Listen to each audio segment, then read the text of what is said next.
Sorry to keep you waiting. Complicated business.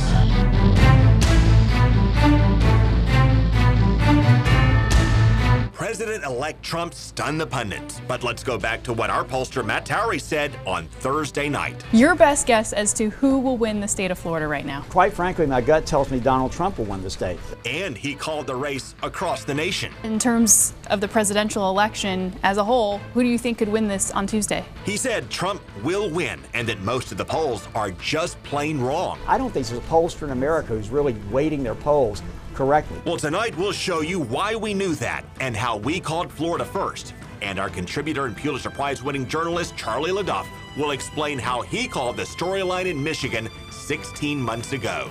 This is Money, Power, and Politics.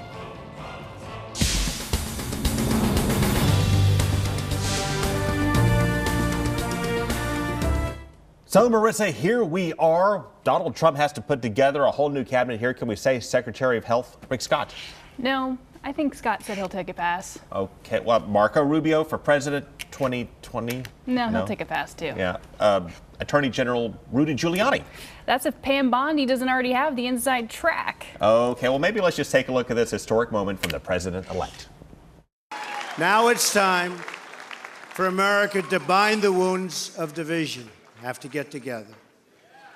To all Republicans and Democrats and independents across this nation, I say it is time for us to come together as one united people.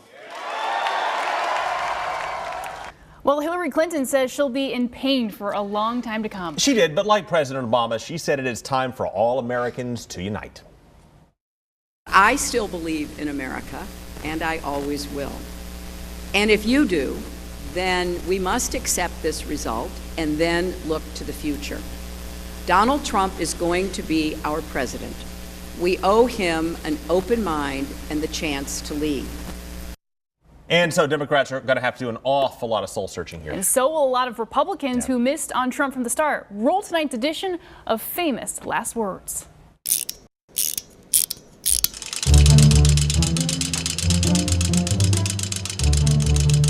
Trump could win this, and you say that he's a con man. Yeah, well, he's not going to win the nomination. It would be a catastrophe for the Republican Party. Donald Trump is not going to be the nominee of this party. He's not going to be the nominee. Donald Trump is not going to be the Republican nominee. He is not going to be the nominee. Donald Trump is not going to get the nomination. Donald Trump, who is not going to be the nominee. Folks, Donald Trump is not a serious person. This is a carnival act. Well, there you go. The lesson for Republicans and Democrats alike seems to be that you underestimate President-elect Donald Trump at your own peril. So let's bring in our Fox 13 pollster who predicted the outcome 6 nights ago. Matt, what did you see that other pollsters just missed? Well, I think what they missed, Marissa, is that they were weighting their polls. You have to weight to something, and they were looking at the 2012 turnout. And what I was seeing is that certain demographics, such as white men, were going to turn out at a much higher level in Florida than they did in 2012. And we were going to see some additional changes, more individuals who are independent going Republican. Those are the sort of changes that really made the difference between a 2-point or so deficit for Trump and a 1 to 2 point win for Trump in the end. So you predicted Florida for Trump. You predicted the overall race for Donald Trump as well, despite the preponderance of polls. What about that surge in Latino voter turnout that the Clinton camp just touted so much? Where did that go?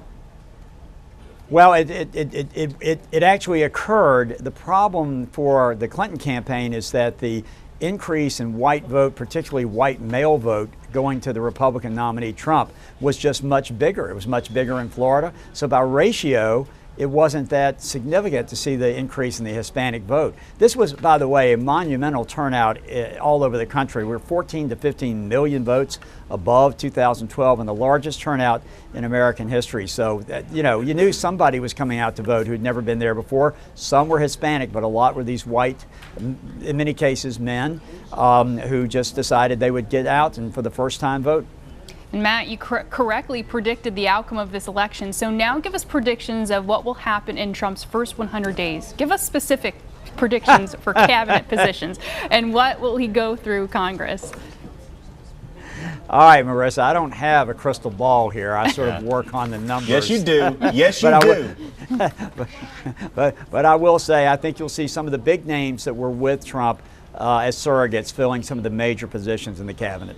Well, give us some examples. We're going to hold you to this. I'm not going to let you off the hook that easy. What's going to happen to Newt Gingrich? Okay, What's going to happen all right, to Rudy? all right.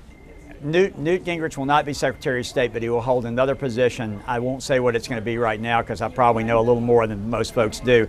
Rudy Giuliani may well end up being the Attorney General. I would not be shocked if that were the case. Chris Christie would be in the running as well, but you know the Bridgegate situation has made that a little more complicated.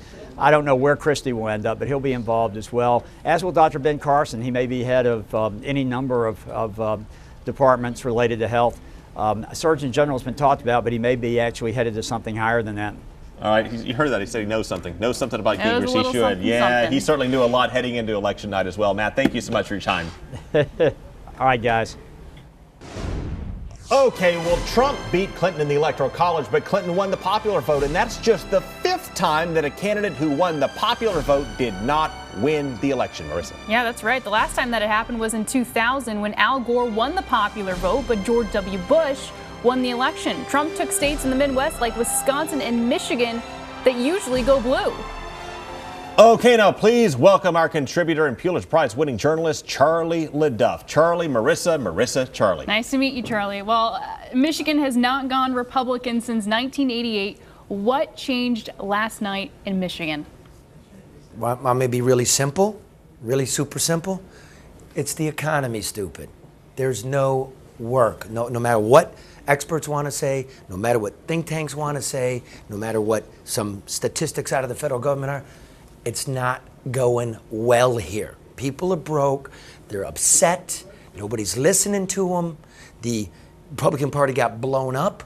The Democrats decided they were going to be a machine and lock it down. They paid the price. It's the economy, stupid. Yeah, I want to go back to one of my favorite moments here. Remember when you asked the Republican Party boss in Cleveland to describe Donald Trump in one word? One word. Trump.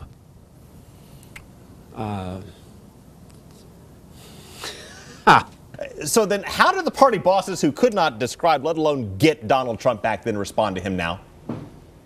I went back to Cuyahoga County for the Republican National Convention and revisited Robert Frost, that's his name. I said it again, Trump, and he says, next president of the United States. So guess what? If you win, he looks a whole lot better, doesn't he? So how do they deal with it? Well, kiss his rear end. That's what they're going to do. And they're going to be looking for jobs, construction projects. It's on. He's the president. That's the way it goes. And I think there's going to be a lot of sort of backpedaling now, don't you? Oh, and Marissa, I didn't mean to call you stupid. I was just saying it's the economy stupid, like in general. We got that. All right. Okay. It's our first time meeting. All right. Well, you hit the road for us every week to explain who we are as Americans and where we're going. What does this election now tell us about America in 2016? First of all, black people didn't show up. You know why? Because there was nobody they believed in. Like Obama's out, they sat it out. A lot of white people showed up, and really interestingly, 30% of non-whites went Trump. That's right, 3-0. What this tells you again is people are nervous about their children's future. They're nervous about their homes. They're worried about their job, about the food on their table. The economy's not good. I think you're going to see some massive tax cuts, and that's probably not good for the bottom line. But, I mean, that's what you'll see, I think. Charlie, thank you as always for your time. Love you, man. You're the best show on TV. Thank you. All right, we'll meet the real Americans who drove the Trump revolution. Charlie LeDuff takes us on the road.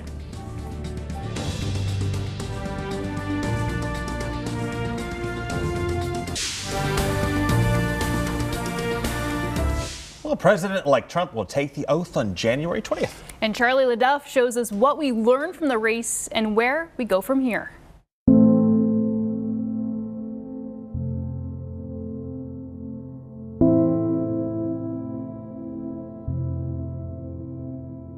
There is no such thing as little people, only people. But American politics has a discouraging way of diminishing us.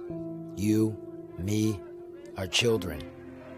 It's been an election cycle 2 years long. Long on words, short on substance, short on people. We've crisscrossed this great nation of ours over these past many months in search of the real people from real places.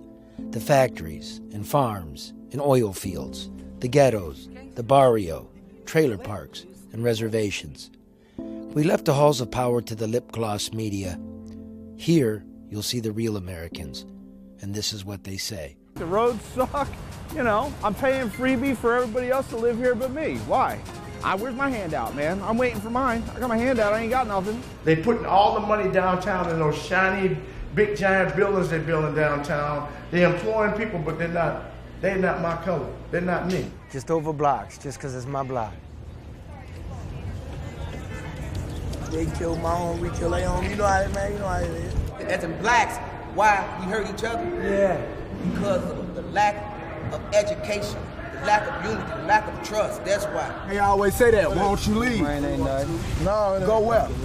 And how? By what means?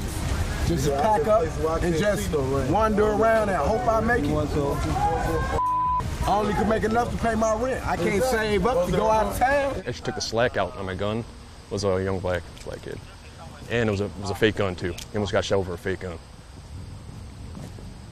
If that much more trigger pulling, that would have been it. Imagine how I would have been hung probably in the media with that. They need to stop and go home. It's a green light. That's true. You can go home too. This is my home. I'm from around here. This is my home. I am home. I'm black, but I still know I gotta live in this area. I ain't for the white man, I'm for everybody, but we ain't got a loot. It's too many excuses. Burning that up over there, man, listen, it starts at home. Mama, daddy, if it's just one of you, take responsibility. Snatch your damn kid up and let them know this ain't what it is. You better not open your mouth. That's why I still hate the police. Police ain't no hero of mine. Police is my enemy. I lost a husband, the boys lost a father, but the world lost a hero. And he forgave the person that did this to him. And I forgive the person that did this to him. Your family hurts, you hurt, and everybody around you hurts. And there's no system out there that's actually making it better. The VA is prolonging everything you do. I mean, it's what it is. I mean, it happens every day. It's the soldiers coming back. Everybody's mad at the government. Why are you going to pick up a gun and point it at your brother? I didn't point it at my brother. But it could come to that. I didn't point it at my brother. But it could come to that. You know what I mean? That's what's going down. I didn't point it at my brother. I have not pointed a gun at anybody But yet. you might. If it's pointed at me. No liking criminals in the United States. No good. We want those people off the streets. You want them out? Yeah. You got to deal with them every day. Right. So that would be a place to start? That would be a place to start. You've done nothing. Nothing, not at all. Except talk about a wall. Yeah, talk about a wall, talk about sending them home, talk about enforcing the law. Unfortunately, none of it's been done. And I'm not for sending all the ones back that has been in this country for 40 years, and just because they're here illegally. Yeah, they broke the law, ain't we all? We need jobs. They got to be back here. We need manufacturing back in the United States. I mean, all the jobs are gone. We all got to get together and work together, and that's it, man. Too little social mobility, too much corruption. You'll wake up and the name will have changed, and the name on the White House desk may not be the one you wanted. That happens, just try and remember. We the people, we're in this together. Coming up, we'll tell the story to kids of Donald Trump, the new president-elect, in an episode of Trail Tales.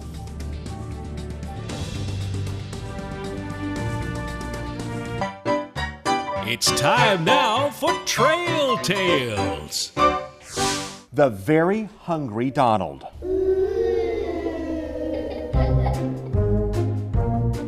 In the shadow of Jeb, a proud entertainer took off on the air. If I decide to run, you'll have the great pleasure of voting for the man that will easily go down as the greatest president in the history of the United States. Me, Donald John Trump. Is this a true story? Well, yes. One Sunday morning, the escalator came down with a very hungry Donald. That looked kind of fake. Haven't you used that clip before? Yeah, but just work with me here. On Monday, he ate through a Perry. I see Rick Perry the other day. He put glasses on so people will think he's smart. It just doesn't work. On Tuesday, he chewed through a Graham. He doesn't seem like a very bright guy. He actually probably seems to me not as bright, honestly, as Rick Perry. On Wednesday, he ate through a whole Rand. I never attacked him on his look, and believe me, there's plenty of subject matter right there. On Thursday, he gobbled a Jeb. You know what's happening to Jeb's crowd, as you know, right down the street? They're sleeping. They're sleeping now. Please clap. Please clap. Good. On Friday, he ate through 5 wannabes, 6 also Rands, and a side of Rubio. Thank God he has really large ears, the biggest ears I've ever seen. He was putting on makeup with a trowel. I've never seen any human being sweat like this guy. It's Rubio!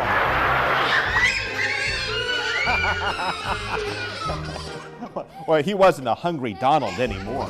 Bing, bing, bing. Ka-ching, ka-ching, ka-ching.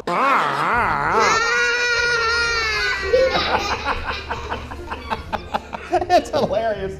He built a cocoon and transformed into the Republican nominee in Cleveland. This is a strange election, isn't it? I don't understand this story. Don't worry, you're not alone. What a great honor it must be for you to honor me tonight. It's a very interesting take on story time.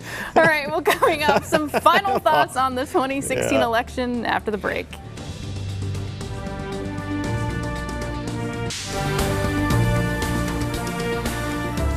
So here we are, night after the election. Change, Marissa, is coming. I think my big takeaway, among other things, look for some big changes in U.S. trade policy. This is an area where Donald Trump, the president-elect, does not necessarily need buy-in from Congress to make some very big changes in our approach to trade with other nations. Look for big movement. First, TPP is gone. Effectively, it's gone.